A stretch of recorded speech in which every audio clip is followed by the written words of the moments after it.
Have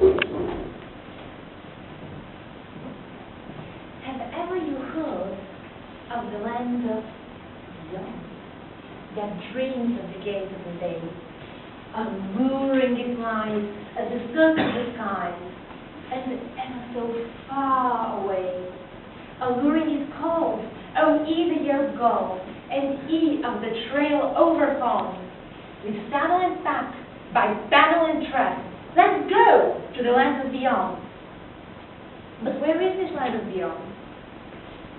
Some of you, I bet, will immediately point to the stars and say, space! So, let's go to space. We colonize the moon, we set up Martian stations, and what? We start discriminating Martian born from lunar born and lunar born from Earthlings. Goods and funding are unevenly distributed. Some people start getting in a lunar slump. This business rises and spawns interstellar terrorism. We now have to ask ourselves, have we really gotten beyond where we currently are? And to the disappointment of all Star Trek fans, myself included, we have to conclude space is not the final frontier. So where is this land of beyond? And I know that many of you will say science. Okay, so genetically engineered foods and cheaper ways to create vaccines will reduce poverty to virtually null. Faster cars, smaller computers, and smaller software will solve all our other problems. But will scientific progress bring us only a brighter future? Or will the personal toy factory that many scientists are right now trying to create also be capable of stealing homemade bombs? And do the benefits of science not always go hand in hand with the dangers of misuse? So we're back to square one. We have once again to ask ourselves, where is this land of beyond?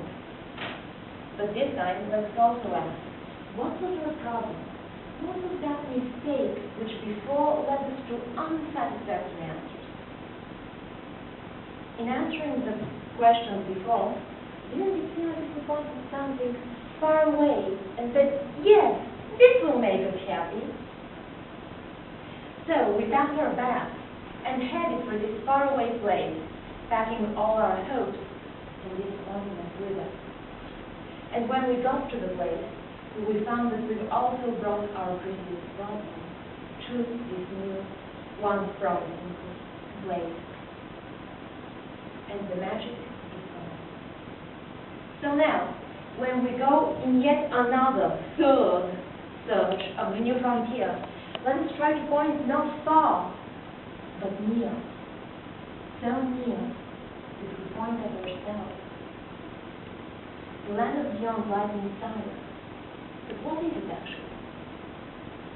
2 million years ago, some stray mutation created the human mind.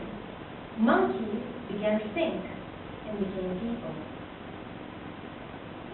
Ever since, human nature has been in a continuous process of evolution, and right now it is time for a new frontier.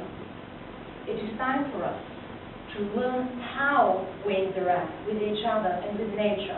It is time for us to wake up from the dream that we're all separated, that you and you and you are 3 different people that have nothing in common.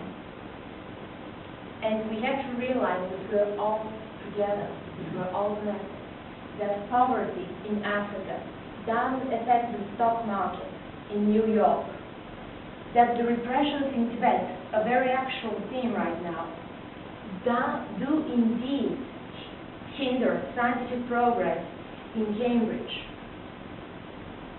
It is time for us to rewrite the story of our future, the story from a cold, mechanistic, mercantile future to one that is built on the foundation of connectedness, to one that is built on the intersection of science and spirituality, on an unprecedented merging of biology and systems theory, on neuroscience and quantum mechanics. These will set the frame of a new worldview. Now, please don't get me wrong. I don't believe that science hasn't done us good. Material science is a long, actually an evolutionary leap away from a mindset of, well, Middle Ages, when people relied on religious authority to say what is true and what is not, what is real and what is not.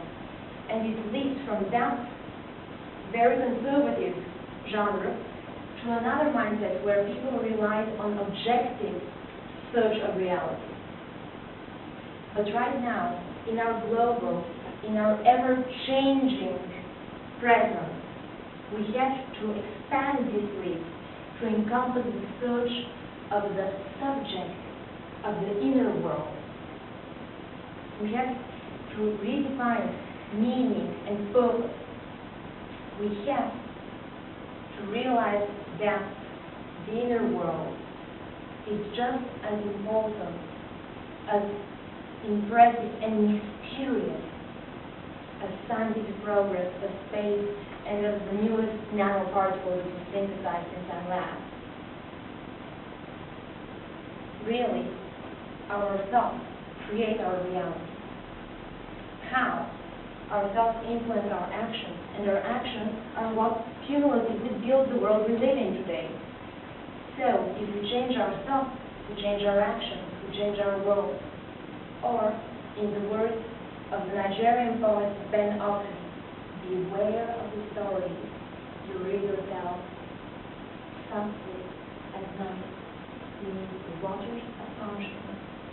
They are altering our reality.